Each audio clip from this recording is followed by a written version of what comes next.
ആ ദിവസം എല്ലാ ക്ഷേത്രങ്ങളിലും ആരാധനാലയങ്ങളിലും വിപുലമായ പരിപാടികൾ ആസൂത്രണം ചെയ്തിരിക്കുന്നുവെന്നാണ് ദേശീയ മാധ്യമങ്ങൾ റിപ്പോർട്ട് ചെയ്യുന്നത്. ഉത്തർപ്രദേശിലെ കോൺഗ്രസ് പാർട്ടി നേരത്തെ തന്നെ വിവിധങ്ങളായിട്ടുള്ള ആഘോഷ പരിപാടികൾ പ്രഖ്യാപിച്ചിട്ടുണ്ടെന്ന് അറിയുന്നു.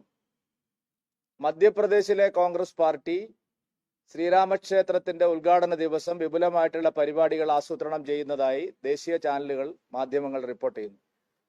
എനിക്ക് കേരളത്തിലെ കോൺഗ്രസ് നേതാക്കന്മാരോട് ചോദിക്കാനുള്ളത്, അയോധ്യയിലെ ശ്രീരാമക്ഷേത്രത്തിന്റെ ഉദ്ഘാടന ദിവസം കേരളത്തിൽ കോൺഗ്രസ് പാർട്ടി എന്ത് ആഘോഷമാണ് ആസൂത്രണം ചെയ്യാൻ ഉദ്ദേശിച്ചിട്ടുള്ളത്? കേരളത്തിലെ കോൺഗ്രസ് പ്രവർത്തകരും കോൺഗ്രസ് നേതാക്കളും അയോധ്യയിലെ ശ്രീരാമക്ഷേത്രത്തിന്റെ പ്രാണപ്രതിഷ്ഠാ ചടങ്ങിൽ എന്ത് നിലപാടാണ് അവർ സ്വീകരിക്കാൻ പോകുന്നത്? കേരളത്തിൽ എന്തെങ്കിലും ആഘോഷങ്ങൾ കോൺഗ്രസ് പാർട്ടി ഔപചാരികമായി തീരുമാനിച്ചിട്ടുണ്ടോ? ഉത്തർപ്രദേശിലും കർണാടകയിലും മധ്യപ്രദേശിലുമുള്ള കോൺഗ്രസ് പാർട്ടി തന്നെയാണോ കേരളത്തിലുള്ളത്? കോൺഗ്രസ് പാർട്ടിയുടെ ഏറ്റവും ഉന്നതനായ നേതാവ് ജനങ്ങളെ പ്രതിനിധീകരിക്കുന്നത് കേരളത്തിലാണ്. വയനാട്ടിൽ നിന്നുള്ള MP ആണ് ശ്രീ രാഹുൽ ഗാന്ധി. രാഹുൽ ഗാന്ധിയുടെ പാർട്ടി ഇന്ത്യയിലെ മറ്റു പല സംസ്ഥാനങ്ങളിലും ശ്രീരാമക്ഷേത്രത്തിന്റെ പ്രാണപ്രതിഷ്ഠാ ചടങ്ങിൽ ആഘോഷങ്ങളിൽ പങ്കെടുക്കുന്നുണ്ട്. കേരളം, സ്വന്തം പാർലമെന്റ് മണ്ഡലം ഉൾപ്പെടുന്ന കേരളത്തിൽ എന്തുകൊണ്ടാണ് കോൺഗ്രസ് പാർട്ടി നിഷേധാത്മകമായ ഒരു സമീപനം സ്വീകരിക്കുന്നത്? ഹിന്ദുക്കളുടെ വികാരങ്ങളോട് കോൺഗ്രസിന് യാതൊരു പ്രതിപത്തിയുമില്ലേ? ഹിന്ദു സെന്റിമെന്റ്സിനെ കോൺഗ്രസ് അവഗണിക്കുകയാണോ? KC വേണുഗോപാലാണ് കോൺഗ്രസിന്റെ സംഘടനാ ചുമതലയുള്ള ജനറൽ സെക്രട്ടറി.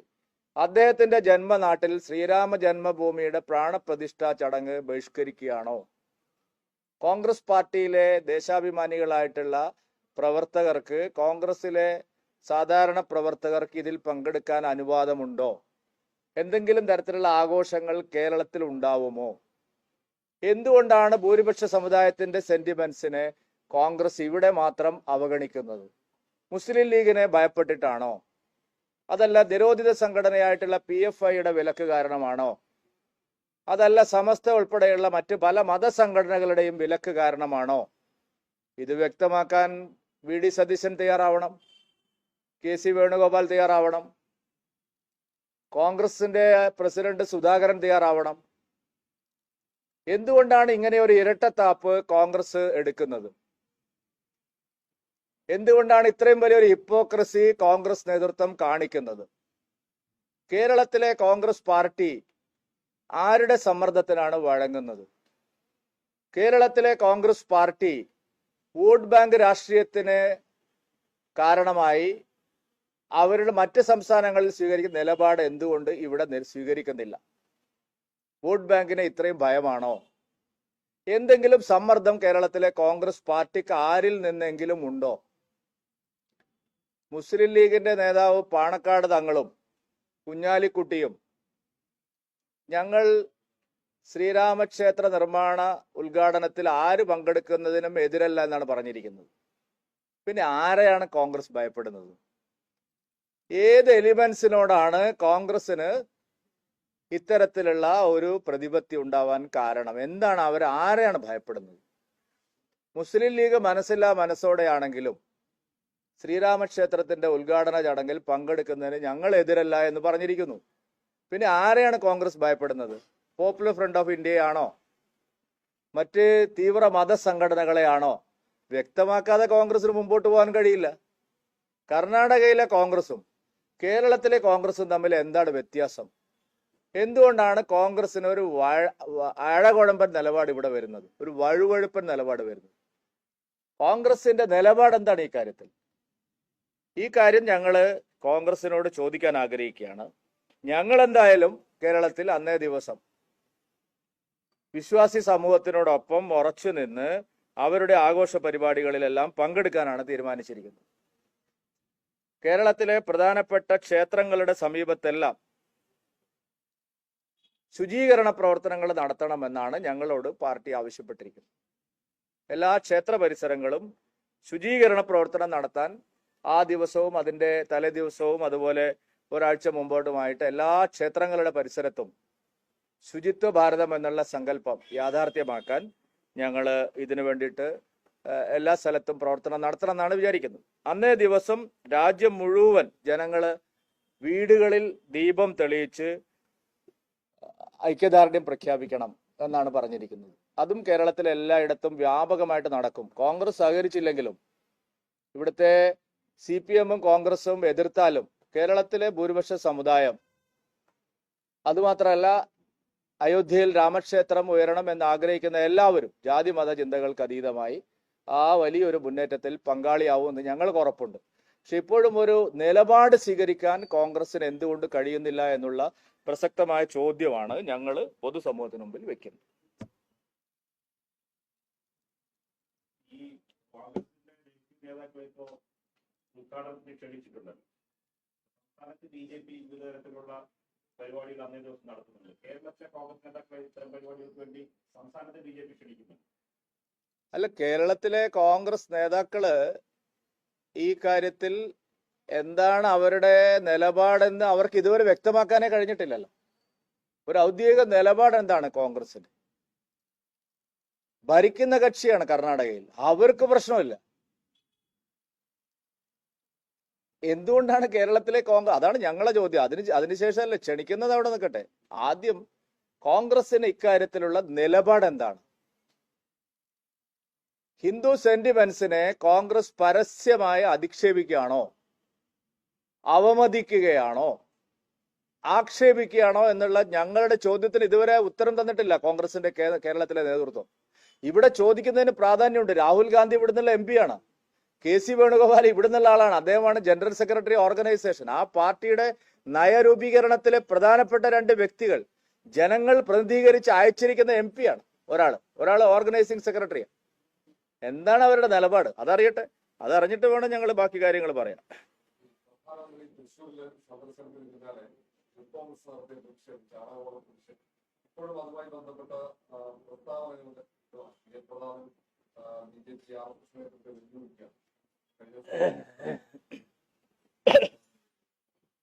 TN പ്രതാപനെ കുറിച്ച് ഞങ്ങൾ ഒരു കാര്യം പറഞ്ഞിരുന്നു. അദ്ദേഹം PFI ആളുകളായിട്ട് വളരെ അടുത്ത സൗഹൃദമാണെന്ന്. പോപ്പുലർ ഫ്രണ്ട് ഓഫ് ഇന്ത്യയുടെ വളരെ വേണ്ടപ്പെട്ട ആളാണ് പ്രതാപൻ, അതിന് ഒരു സംശയവുമില്ല. TN പ്രതാപന്റെ കൂടെയാണ് നിരോധിത PFI-യിലെ ചാവക്കാട്, ഗുരുവായൂർ, മണലൂർ ആ ഭാഗത്തൊക്കെയുള്ള മുഴുവൻ നിരോധിത PFI പ്രവർത്തകരും പ്രതാപന്റെ കൂടെയാണ് എന്നുള്ളതിന് നിസ്സംശയം ഞങ്ങൾക്ക് പറയാൻ കഴിയും. ഇനി നിങ്ങളെയൊക്കെ സുഹൃത്തായിട്ടുള്ള TN പ്രതാപന്റെ സോഷ്യൽ മീഡിയ കൈകാര്യം ചെയ്യുന്നത് ആരാണ് അറിയോ നിങ്ങൾക്ക്? ദില്ലിയിൽ ഇരുന്നു കൊണ്ട് TN പ്രതാപന്റെ സോഷ്യൽ മീഡിയ മുഴുവൻ, ഈ നെറേറ്റീവ് മുഴുവൻ അദ്ദേഹം ഉണ്ടാക്കുന്നതിന്റെ പിന്നിൽ ആരാണ്? നിങ്ങൾക്കൊക്കെ അറിയുന്ന ആളാണ്. അബ്ദുൾ ഹമീദ്. ആരാണ് അയാള്? ഒന്നാന്തരം PFI-കാരനാണ്. ജാമിയ മില്ലിയ കേസിൽ അദ്ദേഹത്തിനെ ചോദ്യം ചെയ്തിട്ടുണ്ട്. ദില്ലി കലാപത്തിൽ അദ്ദേഹത്തിന് പങ്കുണ്ട് എന്നുള്ള കാര്യം നേരത്തെ വ്യക്തമായതാണ്. ഇനി ഒന്നുകൂടി നിങ്ങൾക്ക് അറിയില്ലെങ്കിൽ ഞാൻ പറയാം. കോൺഗ്രസ് പ്രവർത്തകനായിരുന്ന പുന്ന നൌഷാദിനെ ഒരു സംഘം PFI ഭീകരന്മാർ കൊലപ്പെടുത്തി. നിങ്ങൾക്ക് മറവി പാടില്ല, ഓർമ്മയുണ്ടല്ലോ. പുന്ന നൌഷാദിനെ ഒരു സംഘം PFI പ്രവർത്തകർ കൊലപ്പെടുത്തി. അന്ന് തൃശ്ശൂരിലെ കോൺഗ്രസ് പാർട്ടി നേതാക്കന്മാർ ആ പുന്ന നൌഷാദ് കൊലക്കേസിലെ PFI നേതാക്കന്മാരെ സംരക്ഷിക്കുന്നത് പ്രതാപനാണ് എന്നുള്ള നിരവധി ആരോപണങ്ങൾ, അത് കോൺഗ്രസ്സുകാർ തന്നെ പറഞ്ഞ ആരോപണമാണ്, ഞങ്ങൾ പറഞ്ഞതല്ല. പുന്ന നൌഷാദ് വധക്കേസിലെ പ്രതികളായിട്ടുള്ള PFI പ്രവർത്തകരെ പ്രതാപനാണ് സംരക്ഷിക്കുന്നത് എന്നുള്ള കാര്യം കോൺഗ്രസ്സുകാർ തന്നെ പരസ്യമായി പറഞ്ഞിട്ടുള്ള കാര്യമാണ്. കോൺഗ്രസ് നേതാവ് പ്രതാപനോട് നിങ്ങൾ ചോദിക്കണം, ആരാണ് ഈ പറയുന്ന അബ്ദുൾ ഹമീദ് എന്ന്. അയാളെ ആർക്ക് അറിയില്ലെങ്കിൽ ഞാൻ കാണിച്ചു കൊടുക്കാം. അയാളെ കേരള ഹൗസിൽ എൻ്റെ കൂടെ ഒന്ന് വന്നത് ഞാൻ കാണിച്ചു കൊടുക്കാം. ഈ അബ്ദുൾ ഹമീദ് ആരാണ്, എന്താണ് പ്രതാപനുമായിട്ടുള്ള ബന്ധം, അയാൾക്ക് ജാമിയ മില്ലിയ കേസിലുണ്ടായിരുന്ന പങ്ക് എന്തായിരുന്നു, അയാളെ എന്തിനാണ് NIA ചോദ്യം ചെയ്തത്, ദില്ലി കലാപ കേസിൽ അയാളെ എന്തിനാണ് വിളിച്ചു വരുത്തിയത്, ഈ കാര്യങ്ങൾ പ്രതാപൻ പറയട്ടെ. ബാക്കി പേര് അടുത്ത ദിവസം പറയാം. പ്രതാപൻ വലിയ വർത്തമാനം പറഞ്ഞിട്ടുണ്ട് ഇന്നലെ. ഞാൻ വെല്ലുവിളിക്കുന്നു, ഞാൻ മോദിയെ കൈ ചൂണ്ടുന്ന കൈയൊക്കെ അവിടെ വെച്ചാൽ മതി. പ്രതാപൻ അവിടെ പച്ചയായ വർഗീയത, ഭീകരവാദികളെ തോളിലിട്ടാണ് നടക്കുന്നത്. അതിന്റെ കൂടുതൽ വിവരങ്ങൾ എന്നെ കൊണ്ട് ഇപ്പൊ പറയിപ്പിക്കേണ്ട. ഇനിയും പ്രതാപൻ ഭീഷണിയായിട്ട് വന്നാൽ, വലിയ വർത്താനം പറഞ്ഞു വന്നാൽ, ബാക്കി കാര്യങ്ങൾ ഫോട്ടോ സഹിതം പ്രതാപന്റെ PFI ബന്ധത്തിന്റെ ഫോട്ടോ തെളിവുകളടക്കം ഞങ്ങൾക്ക് പുറത്തുവിടേണ്ടി വരും.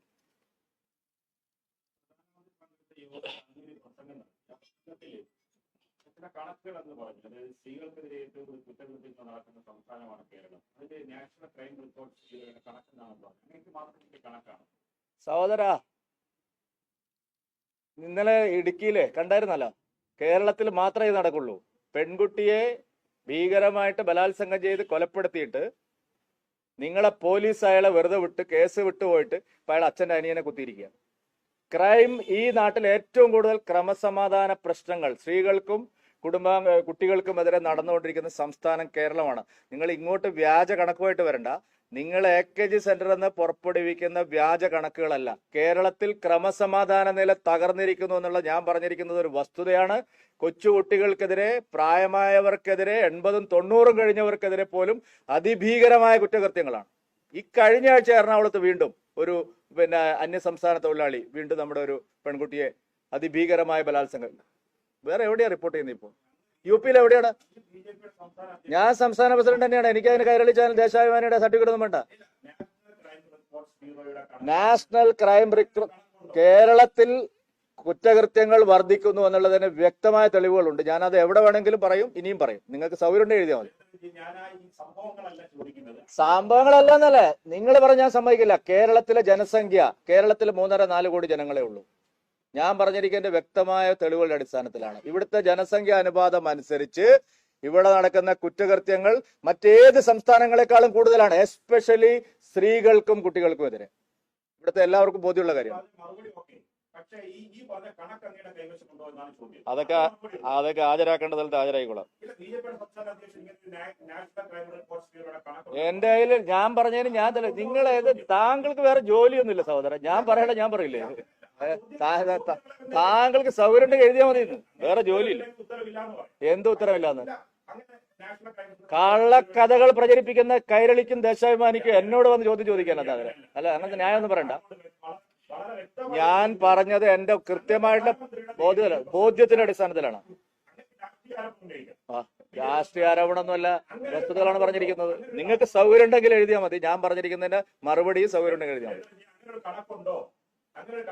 ഞാൻ പറഞ്ഞല്ലോ, ഇത്തരം ബാലിശമായ ചോദ്യങ്ങൾ ഉന്നയിച്ച് നിങ്ങൾ അടിസ്ഥാന പ്രശ്നങ്ങളിൽ നിന്ന് ജനശ്രദ്ധ തിരിച്ചുവിടാൻ വേറെ പണി നോക്കണം. ശരി, വേറെ ആർക്കെങ്കിലും ചോദിക്കാനുണ്ടോ എന്തെങ്കിലും? വേറെ ആർക്കെങ്കിലും ചോദിക്കാനുണ്ടോ എന്തെങ്കിലും? ഞാൻ ദേശാഭിമാനിക്കും കൈരളിയും ചോദിക്കുന്ന 100 ചോദ്യത്തിന് ഉത്തരം പറയാൻ വന്നതല്ല. സാധാരണ മാധ്യമപ്രവർത്തകർ ചോദിക്കുന്ന ചോദ്യങ്ങൾക്ക് ഉത്തരം പറയാം. ശരി ശരി ശരി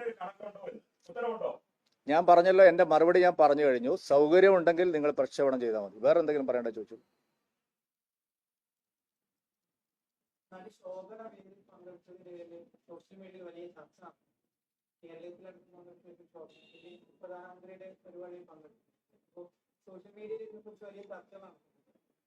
അല്ല, അതിപ്പോ മോദിജിയുടെ പരിപാടിയിലോ അല്ലെങ്കിൽ BJPയുടെ പരിപാടിയിലോ ആരെങ്കിലും പങ്കെടുത്താൽ അവരെ സൈബർ ബുള്ളിങ് നടത്തിയിട്ട് വായടപ്പിക്കുക എന്നുള്ളത് ഇപ്പോൾ CPMന്റെയും ജിഹാദികളുടെയും ഒരു അജണ്ടയാണെന്ന് ആർക്കാ അറിയാത്തത്? അതിനൊക്കെ ആരാണ് ഇവിടെ കേരളത്തിൽ വില വെക്കുന്നത്? ആരത്? ആ കാലൊക്കെ കഴിഞ്ഞു പോയി. സൈബർ ബുള്ളിങ് കൊണ്ടൊന്നും ഇവിടെ ഒരു തരത്തിലും ആളുകളുടെ നിലപാടുകൾ ഇല്ലാതാക്കാൻ കഴിയില്ല. മറിയക്കുട്ടിയെ വരെ 80 വയസ്സ് കഴിഞ്ഞ മറിയക്കുട്ടിയെ വരെ ഭീകരമായി സൈബർ ബുള്ളിങ് നടത്തുന്ന യാതൊരു മനസാക്ഷിയുമില്ലാത്ത ഇടതുപക്ഷത്തിനും ജിഹാദികൾക്കും ആരും മറുപടി പറയുമെന്നാണ് വിചാരിക്കുന്നത്.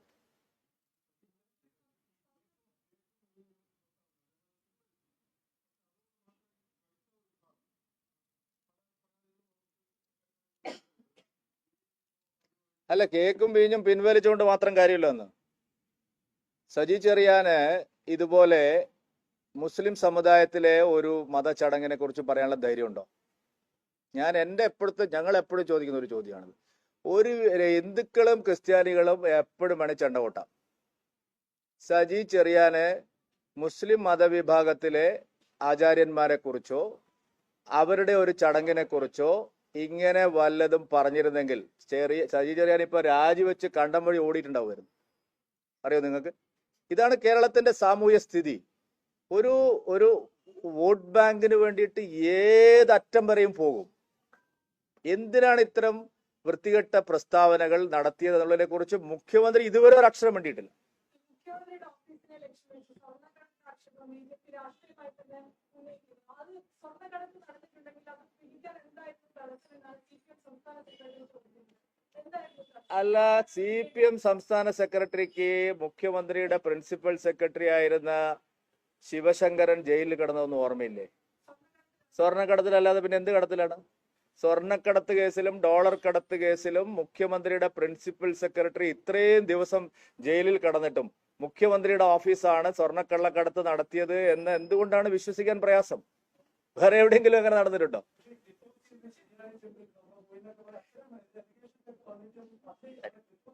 ആര് പറഞ്ഞ അലിഗേഷൻ?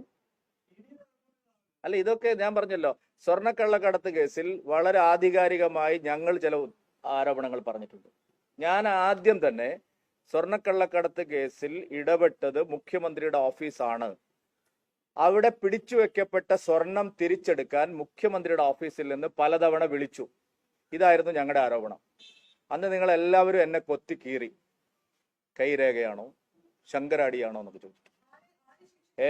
ശിക്ഷിച്ചില്ല. പിന്നെ എന്താണ് ശിക്ഷിക്കാൻ? എന്താ കേസ് പൂർത്തിയായിട്ടോ? എന്താ കേസ്? M ശിവശങ്കരനല്ലേ വിളിച്ചത്? M ശിവശങ്കരൻ അല്ല, പിന്നെ ആരാണ് വിളിച്ചത്? M ശിവശങ്കരനാണ്. തെളിയിക്കാൻ കോടതിയിലല്ലേ സഹോദരി? എന്ത് ചോദ്യമാണ്? ആരാണ്? എന്താണ് അന്വേഷിക്കാത്തത്? സ്വർണ്ണക്കള്ളക്കടത്ത് കേസ് എന്താ അന്വേഷിച്ചിട്ട്? സ്വർണ്ണക്കള്ളക്കടത്ത് കേസിൽ ഏത് ഏജൻസി അന്വേഷിച്ചിട്ടാണ്? ഞാൻ പറയുന്ന മറുപടി പറയും. നിങ്ങൾ ഇങ്ങോട്ട് വലിയ ചാടല്ല. പറയട്ടെ മറുപടി കിട്ടുന്നില്ല എന്ന് പറഞ്ഞാല് ഡിവൈഎഫ്ഐക്കാർക്ക് മറുപടി കുറച്ച് കുറവായിരിക്കും. ഞാൻ ഒരു കാര്യം നിങ്ങളോട് വ്യക്തമായിട്ട് പറയാം. ഡിവൈഎഫ്ഐയുടെ ചോദ്യം എന്നോട് ചോദിക്കണ്ട. സ്വർണ്ണക്കള്ളക്കടത്ത് കേസിൽ അന്വേഷിക്കുന്നത് കേന്ദ്ര ഏജൻസിയാണ്. ആ ഏജൻസി അന്വേഷിച്ചിട്ടാണ് മുഖ്യമന്ത്രിയുടെ പ്രിൻസിപ്പൽ സെക്രട്ടറി ആയിരുന്ന ശിവശങ്കരനെ കുറ്റവാളിയായി കണ്ടെത്തി അദ്ദേഹത്തെ ജയിലിൽ കിടത്തി ഇപ്പൊ കേസ് തുടരുകയാണ്. പിന്നെ ഏത് കേസിലാണ് അതിനപ്പുറത്തേക്ക് എന്ന് പറഞ്ഞാൽ കോടതി വിധി വന്നിട്ടുണ്ടോ? ലൈഫ് മിഷനിലെ സ്വർണ്ണക്കള്ളക്കടത്ത് കേസിലും അയാൾ പ്രതിയാണ്. എല്ലാ കേസിലും അയാൾ പ്രതിയാണ്. ഇതൊക്കെ നിങ്ങൾ ആശ്വാസത്തിന് വേണ്ടി പറയുന്നതാണെന്ന്. ആശ്വസിക്കാൻ വേണ്ടി നിങ്ങൾക്ക് എന്ത് വേണമെങ്കിലും പറയാം. മുഖ്യമന്ത്രിയുടെ ഓഫീസിൽ നിന്ന് പ്രിൻസിപ്പൽ സെക്രട്ടറി സ്വർണ്ണക്കള്ളക്കടത്ത് കേസിലും ഡോളർ കടത്ത് കേസിലും പ്രതിയായി ഈ നാട്ടിൽ ഇത് എത്രയും ചിത്രത്തിന് മുമ്പിൽ നിൽക്കുമ്പോൾ നിങ്ങൾ പറയാണ് അദ്ദേഹത്തിന് മുഖ്യമന്ത്രിയുടെ ഏതാ എന്തിനു വെല്ലുവിളിക്കാൻ? നിങ്ങൾ CPM ആയിട്ടാണോ വന്നിരിക്കുന്നത്? അല്ല, ഗോവിന്ദൻ അങ്ങനെ പറയാം. മുഖ്യമന്ത്രിയുടെ ഓഫീസ് തന്നെയാണ് സ്വർണ്ണക്കള്ളക്കടത്ത് നടത്തിയത്. അതാണ് പ്രധാനമന്ത്രി പറഞ്ഞത്. നിങ്ങൾക്ക് ഇത്ര സംശയത? നടപടി ഇല്ലെന്ന് ആര് പറഞ്ഞു? കേസ് അന്വേഷിച്ചുകൊണ്ടിരിക്കല്ലേ? കേസ് നടന്നുകൊണ്ടിരിക്കല്ലേ? കോടതി ആരെങ്കിലും വെറുതെ വിട്ടിട്ടുണ്ടോ ഈ കേസിൽ? നിങ്ങൾ എന്താണ് ഇങ്ങനെ ഒരു ആദ്യമായിട്ട് കാണുന്ന പോലെ സ്വർണ്ണക്കള്ളക്കടത്ത് കേസും ഡോളർ കടത്ത് കേസും ആദ്യമായിട്ട് സംസാരിക്കുന്ന പോലെ നിങ്ങൾ സംസാരിക്കുന്നത്? നിങ്ങളുടെ ഉദ്ദേശം എന്താണ്? VD സതീശൻ പറഞ്ഞത് സാധൂകരിക്കാൻ വേണ്ടിയിട്ടാണോ? എന്താ നിങ്ങളുടെ ഉദ്ദേശം? സ്വർണ്ണക്കള്ളക്കടത്ത് കേസും ഡോളർ കടത്ത് കേസും ഉൾപ്പെടെ എല്ലാ കേസുകളും ശരിയായ നിലയിൽ അന്വേഷിച്ചുകൊണ്ടിരിക്കുകയാണ്. അതിൽ ഒരു തരത്തിലുള്ള അന്വേഷണത്തിന്റെ ലാപ്സും ഉണ്ടായിട്ടില്ല. ഇനി ചില ആളുകളെ ചോദ്യം ചെയ്യാനുണ്ട്. അത് ഞങ്ങൾ സമ്മതിക്കുന്നു. ആ ചോദ്യം ചെയ്യാനുള്ള ആൾക്കാർ ആരൊക്കെയാണെന്ന് നിങ്ങൾക്കറിയാം. ആളുകളെ ചോദ്യം ചെയ്യേണ്ട സമയത്ത് ചോദ്യം ചെയ്യും. എന്തിനാണ് ഇത്ര നിങ്ങൾ വേവലാതിപ്പെടുന്നത്? എന്താ നിങ്ങളുടെ ഉദ്ദേശം? തെരഞ്ഞെടുപ്പ് അടുക്കുന്നതിന് മുമ്പ് സോണിയാഗാന്ധിയുടെയും രാഹുൽ ഗാന്ധിയുടെയും കേസ് 8 കൊല്ലം കഴിഞ്ഞിട്ടാണ് അവരെ ചോദ്യം ചെയ്തത്. അത് നിങ്ങൾ മറന്നുപോയോ? രാജ്യത്തെ ഏറ്റവും വലിയ രാഷ്ട്രീയ എതിരാളി എന്ന് നിങ്ങൾ പറയുന്ന സോണിയാഗാന്ധിയും രാഹുൽ ഗാന്ധിയെ ചോദ്യം ചെയ്യപ്പെട്ടത് 8 കൊല്ലം കഴിഞ്ഞിട്ടാണ്. പബ്ലിക് ഒന്നുമില്ല. നിങ്ങൾ ഒരു പബ്ലിക്കും അതിനെപ്പറ്റി യാതൊരു ആവലാതിയില്ല. നരേന്ദ്രമോദിയുടെ ഗവൺമെന്റ് നടത്തുന്ന സുതാര്യമായ പ്രവർത്തനങ്ങളെ സംബന്ധിച്ച് ഒരു പബ്ലിക്കിനും ഒരു വേവലാതിയില്ല. ആകെ വേവലാതിയുള്ളത് കോൺഗ്രസ്സുകാർക്കാണ്. കോൺഗ്രസിന് ഗുണം ചെയ്യാൻ വേണ്ടിയിട്ട് ചില ആളുകൾ അതിങ്ങനെ കുത്തിപ്പൊക്കി കൊണ്ടുവരികയും ചെയ്യുന്നു.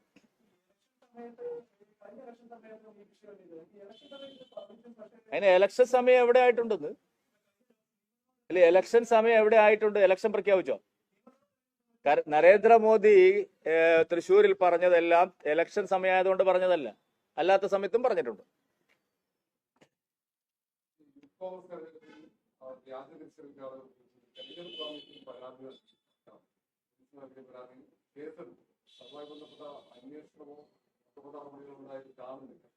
അതിവിടെ അഡ്ജസ്റ്റ്മെന്റ് അല്ലേ? ഞാൻ പറഞ്ഞപ്പോ നിങ്ങൾ ആദ്യം വിശ്വസിച്ചില്ലല്ലോ.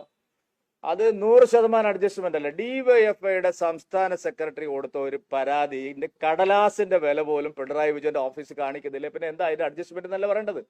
ഇലക്ഷൻ കമ്മീഷൻ കേരള പോലീസിനോട് ഈ കാര്യം ശക്തമായി അന്വേഷിക്കണമെന്ന് ആവശ്യപ്പെട്ടു. ഇവര് കുറെ ദിവസമായിട്ട് ഈ ഗണപതി കല്യാണം പോലെ പറഞ്ഞുകൊണ്ടിരിക്കുക, ക്രൈംബ്രാഞ്ച് വരും. ക്രൈംബ്രാഞ്ച് ആരാണ് ഇവിടെ? ക്രൈംബ്രാഞ്ച് വരാൻ ഇത്ര കാലതാമസം എന്താണ്? ക്രൈംബ്രാഞ്ച് വരും എന്ന് പറഞ്ഞിട്ട് എവിടെ ക്രൈംബ്രാഞ്ച്? ആ കേസ് സതീശനും പിണറായി വിജയനും തമ്മിൽ ഒത്തുതീർപ്പാക്കി, എല്ലാ കേസുകളും പോലെ. കോൺഗ്രസ് ശിവശങ്കരന് അത് കോൺഗ്രസിന് എന്ത് വേണമെങ്കിലും പറയല്ലോ. കോൺഗ്രസിന്റെ ഏതെങ്കിലും ഒരു കേസ് കേരളത്തിൽ അന്വേഷിക്കുന്നുണ്ടോ? ഈ വി ഡി സതീശൻ പ്രതിയായിട്ടുള്ള പുനർജനി കേസിൽ ഇന്നേ വരെ ഒരു ദിവസം വി ഡി സതീശനെ വിളിച്ച് ചോദ്യം ചെയ്തിട്ടുണ്ടോ? നിങ്ങൾ ആര് സതീശനെ കാണുമ്പോൾ അത് ചോദിക്കുന്നില്ലല്ലോ. എന്നോട് മാത്രം ചോദ്യങ്ങൾ ചോദിക്കുന്നത് നിങ്ങൾ. സതീശനെ കാണുമ്പോൾ സാറേ നിങ്ങളെ പുനർജനി കേസിൽ നിങ്ങൾക്ക് വല്ല നോട്ടീസും വന്നോ? നിങ്ങൾക്കെതിരെ വല്ല അന്വേഷണവും ഉണ്ടോ?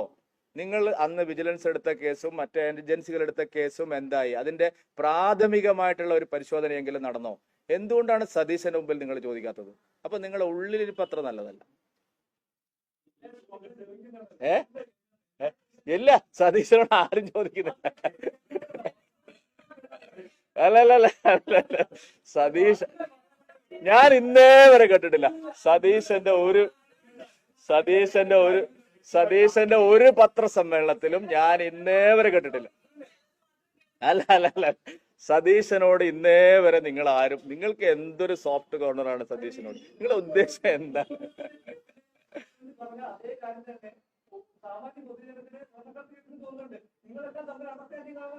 അതൊക്കെ നിങ്ങൾ പറയുന്നല്ലോ, നിങ്ങളെ വേവലാതിയാണ്.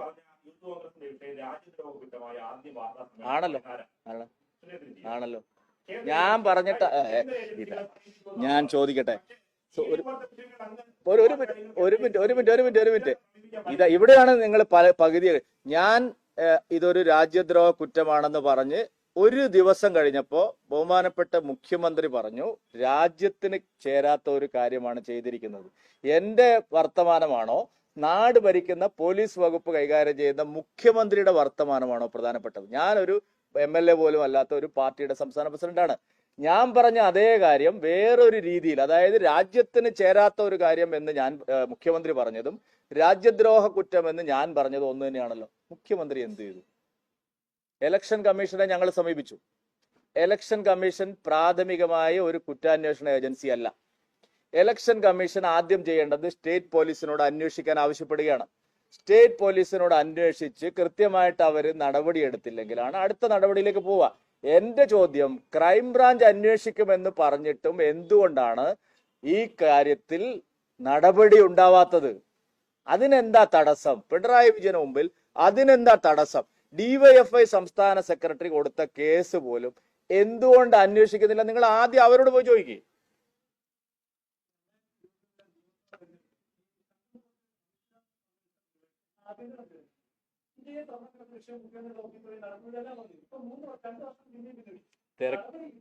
പ്രശാന്തന് എന്താണ് ഇത്ര തിരക്കെന്ന്? അന്വേഷണം നടത്തി കുറ്റവാളികളെ കണ്ടെത്തി അതിനാവശ്യമായ ശാസ്ത്രീയ പരിശോധനകളൊക്കെ നടത്തി വരുമ്പോഴേക്ക് നിങ്ങൾ ഇങ്ങനെ വേവലാതിപ്പെടുന്നതിനാണെന്ന് ആരെങ്കിലും കേസ് അന്വേഷണം അവസാനിപ്പിച്ചിട്ടുണ്ടോ? ഇതെന്നെ ചോദിച്ചുകൊണ്ടിരിക്കുന്നതിന്റെ ഉദ്ദേശം എന്താണ്?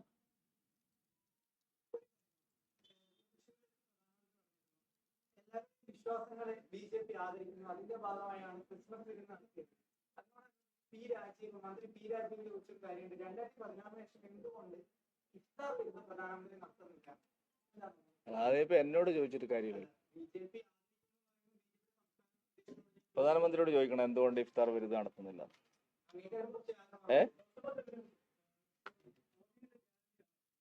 മോദിയുടെ ഗ്യാരണ്ടി ആണല്ലോ, അത് എല്ലാവർക്കും അറിയുന്നല്ലേ.